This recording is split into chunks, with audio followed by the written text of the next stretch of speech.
Вітаю, мене звати Любомир Ференц, і ми продовжуємо інформаційний вечір на телеканалі АТR. І у нашій студії ми вітаємо Олесю Яхно, політолога. Доброго вечора, пані Олесю. І продовжуємо далі говорити про відносини Україна-Росія, питання Донбасу та Криму. Сьогодні відбувся національний експертний форум, і під час цього національного експертного форуму в режимі відеоконференції говорив також спеціальний представник Держдепу Сполучених Штатів Америки Курт Волкер. І, зокрема, він сказав таке: також є вимога до України – це особливий статус, проведення місцевих виборів, обмежена амністія для людей, які скоїли злочини в ході конфлікту. Ці речі будуть відповідальністю України для впровадження. Я цитую: якщо будуть створені умови для України, щоб вона могла це зробити, тому треба бути готовою Україні також це зробити, якщо ми підійдемо до цього моменту, як будуть миротворчі сили і забезпечиться безпека, сказав Курт Волкер. Ми почули щось нове сьогодні? Я була сьогодні на цьому форумі і чула дискусію в різних її проявах. І я думаю, що насправді те, на що ми так звертаємо увагу, зокрема на цю заяву Курта Волкера, в тій чи іншій інтерпретації і послідовності він говорив і в своїх попередніх інтерв'ю. Але він завжди наголошував на тому, і в цій заяві, зокрема, якщо будуть для цього створені передумови, і якщо для цього буде відповідна безпекова ситуація. Тобто Курт Волкер завжди, говорячи про так чи інакше формат Мінських угод, завжди наполягав на певній послідовності, яка там і записана. Спочатку безпекова частина і потім політична частина.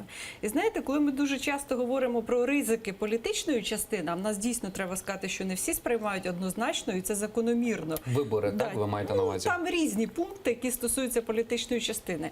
То варто сказати, що той же закон про особливості самоврядування в окремих регіонах Донецької і Луганської областей, які називають особливим статусом, насправді він був прийнятий дуже давно, і ми знаємо, що він де-факто недієвий. Він був прийнятий на 3 роки, потім закінчився з 14 по 17, і от недавно був пролонгований. Але він недієвий. І якби насправді була мета у Російської Федерації і в бойовиків дійсно просто більші повноваження, так як це, власне, і записано в самих Мінських угодах. Там ніде не сказано, що це якісь окремі псевдодержави невизнані. Там вказано, що це окремі регіони Донецької і Луганської області. І якби вони були реально зацікавлені в більших повноваженнях і просто у виконанні цієї політичної частини, то вони б самі пішли на ті кроки, які б дозволили реально ввести в дію ці особливості самоврядування. Їм це не потрібно. Тому тут треба просто розуміти, я не знімаю в жодній мірі там всіх, ну скажімо, запитань, які виникають до політичної частини, але мені здається, що є принциповим безпекова складова і політична складова. І по великому рахунку для Росії неважливо далі виконання тих політичних пунктів їй буде не потрібно. Тому що виконання вже безпекової частини, припинення війни і коли буде контроль над кордоном, це означатиме, що війна закінчилась.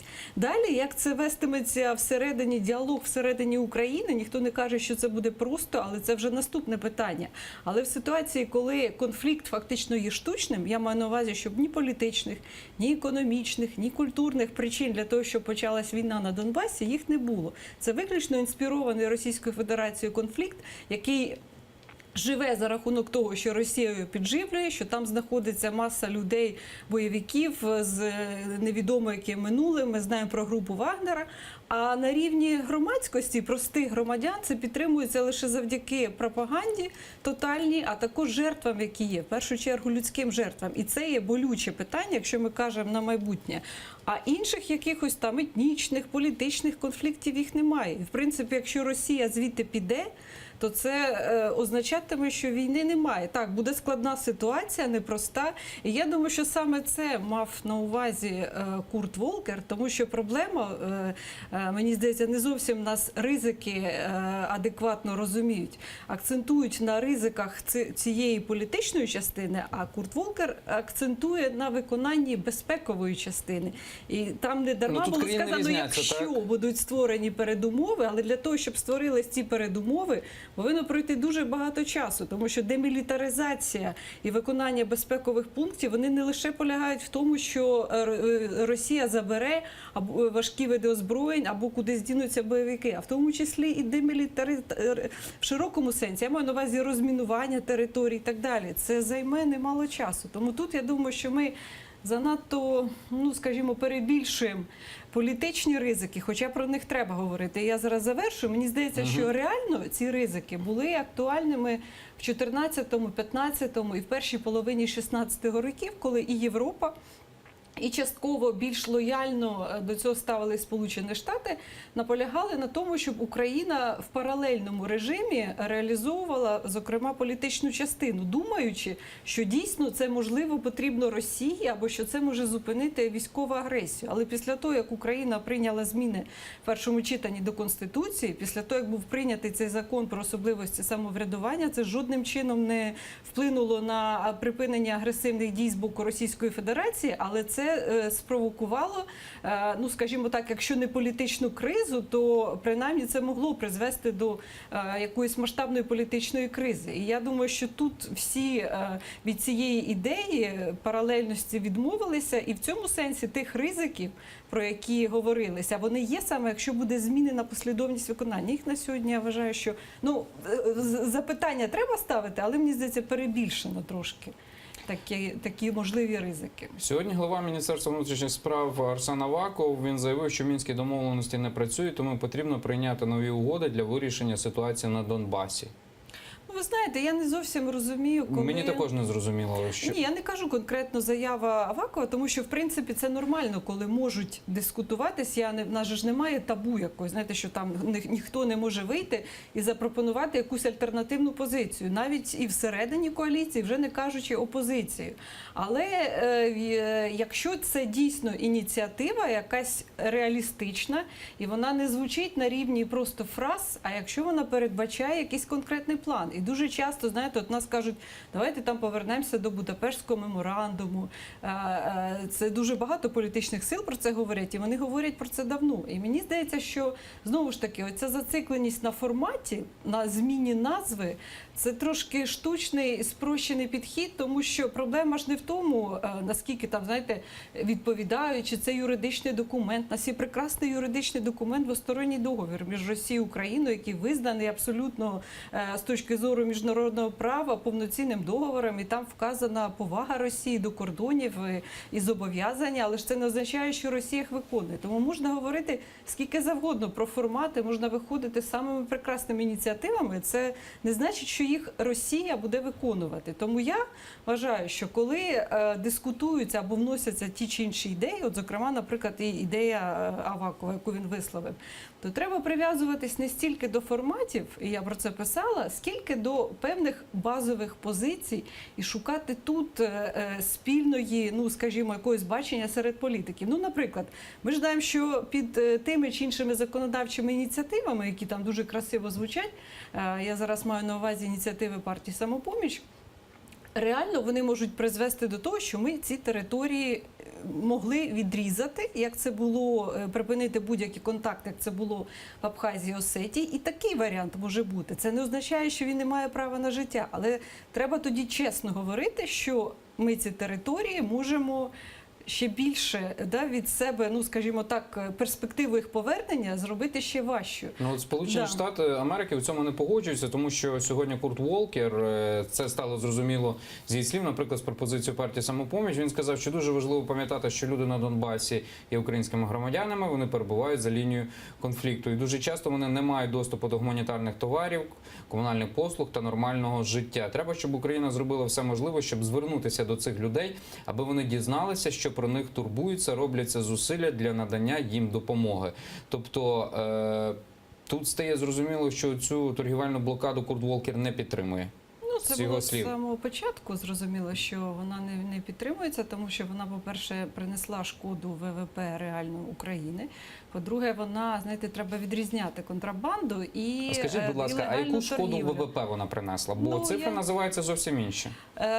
Ну, які зовсім інші, наприклад, наведіть. Все-таки Наведіть ви все-таки сказали, що називають ви цифри. сказали, що шкода ВВП. Скажіть ви. Звучала цифра, що в кінці цього року ВВП складе десь приблизно 3% ріст ВВП, а через блокаду він складе 1,8%.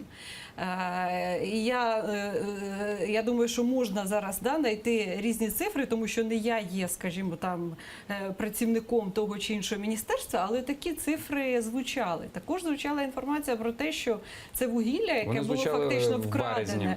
вкрадене, воно продається зараз під виглядом російського вугілля у Польщу. Там я не можу довести, чи це так, чи не так, але така інформація фігурувала все одно. В будь-якій ініціативі завжди повинна бути кінцева мета і ціль. Коли починалася ця блокада, її ініціатори говорили про те, що вони борються з контрабандою, вони хочуть звільнити заручників українських. Це була перша ініціатива. І третя – це те, що вони хочуть ослабити Російську Федерацію. Яким чином ослабили Російську Федерацію, мені це невідомо.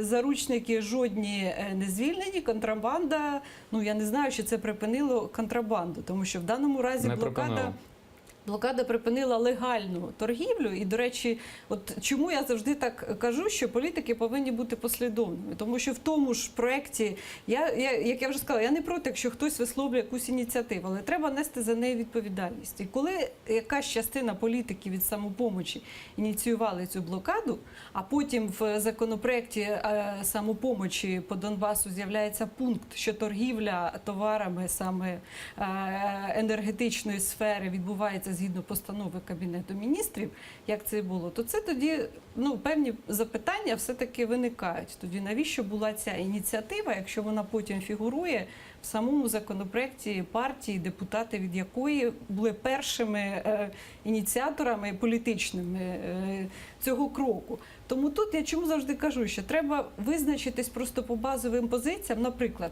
ми відрізаємо ці території, кажемо, що ми ставимо кордон, ми до кращих часів, тому що є така ініціатива, що давайте відріжемо, почекаємо, поки Україна стане процвітаючою, економічно розвиненою, і ці території тоді захочуть повернутися. Але тоді треба, окей, така ініціатива має право на життя, але тоді треба вказувати ризики, що ці території можуть і не повернутися. Тому що це немає жодних підстав вважати, що чомусь вони потім вирішать повернутися. Якщо хтось знає добре менталітет східний, що там навіть політики, скажімо, як це було на виборах в 2014 році, я кажу про український Донбас, і коли від Опоблоку або хто причетний до Опоблоку вирішували, яка кандидатура буде брати участь в президентських виборах, чи Добкін, чи Тягівко, чи інші, то це ставило питання, тому що на Донбасі ці політики не є своїми, і в них дуже низький рівень підтримки. Це я до того, що треба розуміти менталітет, перш ніж пропонувати, що колись Донбас захоче просто повернутися в Україну, навіть якщо вона досягне масштабів розвитку. Або ми залишаємо цей варіант, який зараз є. Якщо ми не можемо змусити поки що Росію розпочати процес деокупації, але ми продовжуємо з одного боку тиск санкціями, ми говоримо, що це важливо, а з іншого боку, ми підсилюємо власну обороноздатність, а з третього боку, як я розумію, про те, що говорив Курт Волкер і європейські політики, зокрема посол Євросоюзу в Україні, про те, що треба не припиняти контакти, все-таки намагатися їх зберігати, не звичайно там з бойовиками ніяких контактів, але з жителями окупованих територій треба все-таки якось, чи це через, скажімо, переселенців, переміщених осіб, які тут знаходяться, але все-таки спілкуються, якісь тобто, щоб цей контакт якось не переривався. Тим більше, що досвід Абхазії і Осетії, коли був прийнятий свого часу закон про окуповані території, зараз його ініціатори, частина, вони кажуть, що це було помилкою саме в такій редакції, тому що це фактично відбулось відчуження, і набагато складніше, навіть якщо вже немає ніяких там військових дій, ці території повернути. Були припинені, ми знаємо, що дипломатичні відносини і так далі, і це жодним чином не допомогло повернути ці території. Тому тут принципово треба визначитися. Або ми відрізаємо, або ми намагаємося діяти, об'єднуючи різні інструменти. Друге, це яким чином діяти, якщо це мирно-дипломатичний спосіб, плюс наша обороноздатність. І третє, це наскільки ми контактуємо, не контактуємо. Тому що, знаєте, ну теж, коли, я пам'ятаю, була, здається, півроку назад постанова Кабміну про те, щоб запровадити, ну, скажімо, такі кроки, як отримання безкоштовної юридичної, психологічної, там, іншої допомоги жителями окупованих територій, можливість така на українському Донбасі, і там були інші ініціативи, то частина партій сказали, що це робота на Росію, і звернулися чи не з запитом до Служби безпеки України, щоб цю ініціативу перевірили. Тому тут треба теж визначитись, де є межа. І мені здається, якщо така буде визначеність в першу чергу серед політиків і в суспільстві, то далі не важливо, який формат сам, це вже не настільки важливо. Може бути декілька форматів. Але ви розумієте, про це все, що ви говорите, в самому суспільстві нема, навіть в самому суспільстві, не те, що серед політиків, там, наприклад, «Самопоміч» чи «Блок Петро Порошенко», нема консенсусу, що робити з цими територіями. Ви погоджуєтесь зі мною? Чи відрізати їх, чи ні? Їх немає серед політикуму, але я вважаю, що, знаєте, ніхто не наважиться, політики, які пропонують альтернативні дії діям влади, чомусь вони не формулюють в такій фактично редакції, як це буде реалізовуватись. Вони кажуть, що давайте будемо шукати якийсь інший варіант, або давайте відріжемо, там написано в тому ж законопроекті «Самопомочі» ввести режим державного та митного кордону з окупованими територіями. Тобто ми фактично наш державний кордон добровільно переносимо на цю межу. Тоді треба так і казати, що ми пропонуємо відрізати ці території, не маючи ніяких гарантій і перспектив, до що ці території повернуться. І це буде чесніше. Тому що якщо уявити, що був би прийнятий такий законопроект, і пройде рік, і далі скажуть, почнуть запитувати, як з Кримом, хто здав Донбас, а зараз звучить дуже часто там запитання, хто здав Крим, почнуть задавати запитання, хто здав Донбас, то відповідальних не буде. І коли от ви зараз згадали про блокаду, коли вказувались там МВФ, здається, в перші дні восени, коли робив заяви, що це вплине на показники надходжень бюджет, а для МВФ це важливо, тому що для них перша позиція – це завжди наскільки це відповідає запланованим показникам. То від партій, які підтримували цю блокаду, одразу почали звучати заяви, що це через корупцію там і так далі, хоча там була чітка заява. І я це просто говорю для того, щоб якщо такого рівня серйозні ініціативи пропонуються, то політики повинні потім нести відповідальність за результати і можливі наслідки таких ініціатив. І я думаю, що ніхто відкрито на сьогодні не готовий вийти і сказати, а давайте ми візьмемо, відріжемо Донбас. Тому що потім, коли запитають, хто добровільно, ну, скажімо, полегшив, тому що якщо ми добровільно відмовляємося, то чому тоді повинні бути санкції проти Росії там і так далі. І я думаю, що не знайдеться таких політиків. Хоча в публічній площині ми чуємо багато спекуляцій і критики без пропозиції реальних альтернатив. Питання реінтеграції, деокупації, вони мають бути поєднаними чи розмежованими? Ну, я вважаю, що це різні питання, і не дарма той же законопроект, він названий про відновлення, про кроки, які дозволять відновити, ну, якщо так своїми словами переказати, суверенітет і державну владу на окупованих територіях. І я теж, знаєте, дуже часто, як людина, яка часто на цю тему розмовляє, буваю на різних подіях, там круглих столах, дуже часто звучить запитання, от чому у нас немає стратегії реінтеграції, чи деокупації, чи повернення цих територій. І я завжди акцентую, там, де є особливо військові дії, а там йдуть військові дії, плюс ми знаємо, що є окремий напрямок диверсійно-терористичний там і так далі, треба все-таки розмежовувати, що деокупація – це той процес, коли ми повинні деокупувати від зовнішнього агресора наші території, а реінтеграція – це коли вже після того, як звідти піде агресор, ми будемо ініціювати багато програм. Це в тому числі частина тих законів і вибори місцеві теж, тому що рано чи пізно там вибори відбудуться місцеві. Інші програми для того, щоб дійсно реінтегрувати ці території в простори політичний, інформаційний там і так далі. Тому я вважаю, що реінтеграцію її можна обговорювати. І це нормально, коли в публічній площині можуть звучати ті чи інші програми вже на випередження. Тобто ми повинні думати, як з різними віковими категоріями працювати, наприклад, після того, як ці території будуть повернені. А говорити про деокупацію, ну, мені здається, це в принципі в публічному просторі не можна це обговорювати, ну, бо це наша стратегія і в нас є ворог там і так далі. Можна просто говорити про якісь базові позиції. Знову ж таки, якщо ці базові позиції задекларовані як мирно-дипломатичний спосіб вирішення конфлікту, який включає в себе міжнародні суди, резолюції, документи різні, санкції і в тому числі і наше законодавство його зміна, яке визначає, якщо буде прийнятий закон у другому читанні, Росію як агресора, території окупованими і дає право на самооборону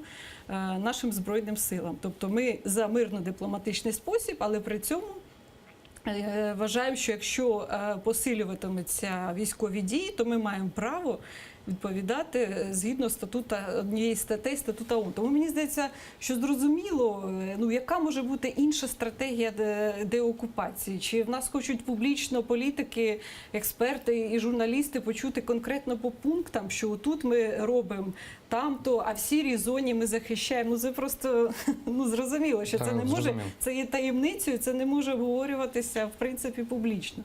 У мене таке запитання. Дуже багато уваги надається взагалі засобам масової інформації, а також і Курт Волкер багато говорив про миротворчу місію. Так, мова йде про 20 тисяч миротворців, які мають військовий мандат, не поліцейський мандат. От на вашу думку, вони зможуть вирішити питання так на сході, якщо ця місія буде введена? Я вважаю, що є проблема, в принципі, доступу на цю територію, навіть якщо ми не кажемо, що це... коли вона буде мати доступ, зможе вирішити питання? Зможе вирішити, тому що ключове завдання цієї місії – це не стільки військовим чином, знаєте, там виганяти гради або обстрілювати, відповідати на обстріли, там, да, якимось, це не військова операція. Ключове завдання і проблема на Донбасі – це те, що туди не мають доступу.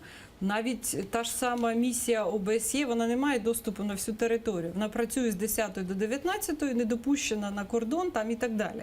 Тому ключове завдання миротворчої місії – це де-факто описати, в першу чергу, і зафіксувати всю ситуацію статус-кво. І якщо це відбудеться, і місія ООН матиме мандат на всю територію, якщо це відбудеться, то фактично тоді Російська Федерація повинна для себе визначити, або вона визнає свою присутність, тому що якщо буде на всій території місія, вона фіксуватиме, що відбувається, тоді Росія повинна або визнати, що вона там є, і вона бере на себе відповідальність за окупацію, і це вже буде не просто, знаєте, там, от всі ми про це знаємо, а це буде зафіксовано легально, або вона повинна звідти просто піти і повинна забрати звідти свою зброю, танки, гради, і я не знаю, що вона там буде робити з цими бойовиками, які є свідками злочинів самої Російської Федерації. І в цьому сенсі роль миротворчої місії я сприймаю саме так. Не місія, яка повинна там відвоювати або там з Росією воювати, а в першу чергу як місія, яка матиме доступ для того, щоб поставити перед вибором саму Російську Федерацію. І в цьому сенсі, до речі, ми знаємо, що передує рішенню про формат і кількість миротворчої місії технічна місія, яка повинна отримати якраз доступ на всю територію, зафіксувати всю ситуацію і, виходячи з цього, тоді може бути прийняте рішення конкретне вже по кількості там і так далі. І я думаю, що цього Росія не хоче. Чому я запитую про це і питаю вашу думку? Вам відомий Сребреницький анклав такий, так? Я думаю, ви чули про нього. Він в 93-му році був об'явлений так, зоною безпеки. Але 11 липня 95-го року він був взятий армією боснійських сербів, Ратком Младіча, так? Там були миротворці, Блокеск. Ну, ви знаєте, я не порівнюю... 600 голландців, які були роззброєні. Ну і тут, якби я чому запитав, чи ви вірите в успіх миротворчої місії? От ми маємо там, наприклад, сам по собі приклад Сребрениці, ми вчора про нього говорили. І от такий самий випадок може бути і на Україні. Чи ви думаєте, що таке не повториться? Я вважаю, що в принципі будь-які аналогії з тими прецедентами, які були, навіть якщо ми беремо конфлікти на пострадянському просторі заморожені, вони все одно різні всі. І порівнювати зараз Україну, ситуацію, яку ви навели, мені здається, не зовсім правильно, тому що там був реальний етнічний конфлікт. Погоджуюся, на релігійному ґрунті, але... І там реально були всі передумови для того, щоб ця війна, вона могла, або конфлікти, протистояння реальні, вони могли продовжуватися. В Україні нема таких передумов.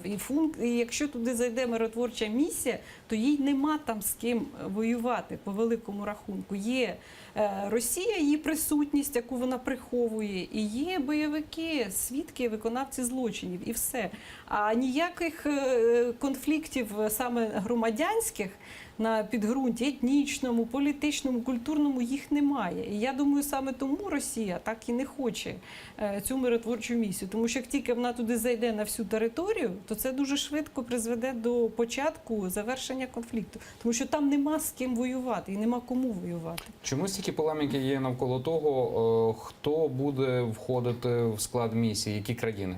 Ну, тому що це і є ключовим, є хто на яку територію і хто війде. Тому що якщо ініціатива, як пропонує Росія, на лінію розмежування, це означає консервацію і замороження конфлікту. Моє запитання саме, чому стільки полеміки навколо членів, які мають туди війти, з яких країн? Ну і які, звичайно, це теж важливо, тому що якщо базова функція – це в першу чергу зафіксувати ситуацію, то, звичайно, має значення, щоб вона була зафіксована максимально об'єктивно, оперативно. Ну, я не думаю, що росіяни себе пропонують. Ну, вони можуть прямо себе, могли б і пропонувати себе прямо, заберемо, якби була наприклад, ініціатива. які країни виключаються з тих, от перерахуйте, наприклад, теоретично країни, які би не мали війти в миротворчу місію ООН на Донбасі.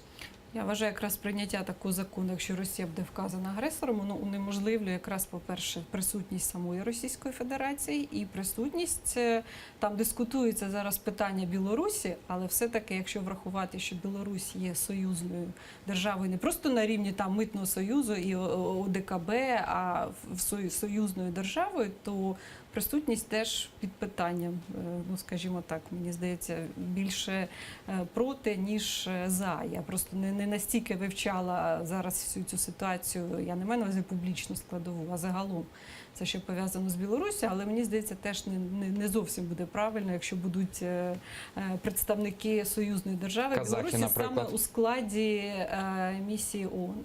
Казахи.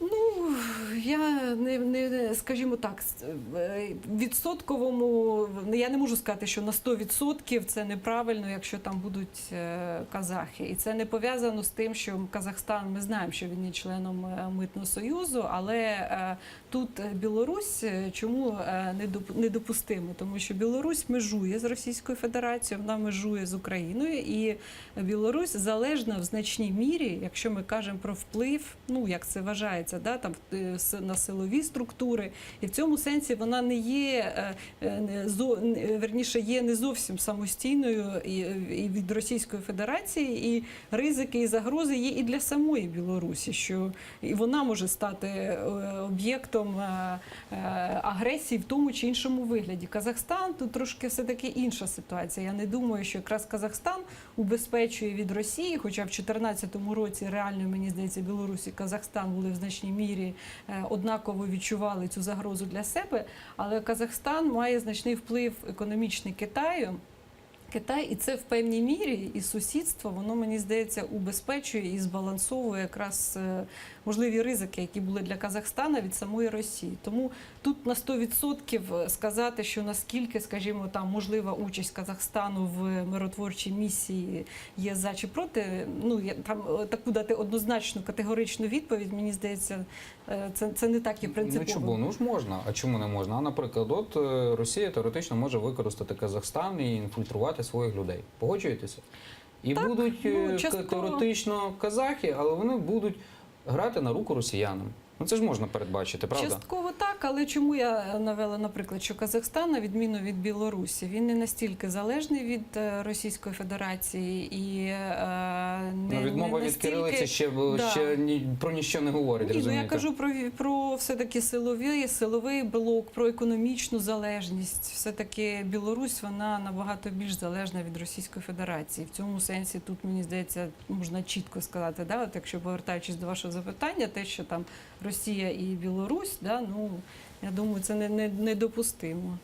От аж сьогодні Курт Волкер, він сказав, що у переговорах з Росією ми взяли паузу, тому що попередня зустріч у Білграді, вона фактично не привела до ніякого результату. Дуже коротко. Чи буде щось, наприклад, з наступної зустрічі? Це все так з переговори буде? Ні, я не думаю, що треба розраховувати, що прямо якась наступна зустріч, вона одразу дасть результат. Це довгий переговорний процес, і я вважаю, що він в рамках інших кроків, зокрема нових санкцій Сполучених Штатів, можливо, надання Україні летальної оборонної зброї, що це є логічним. Да? От такий переговорний процес, і на якомусь етапі він є.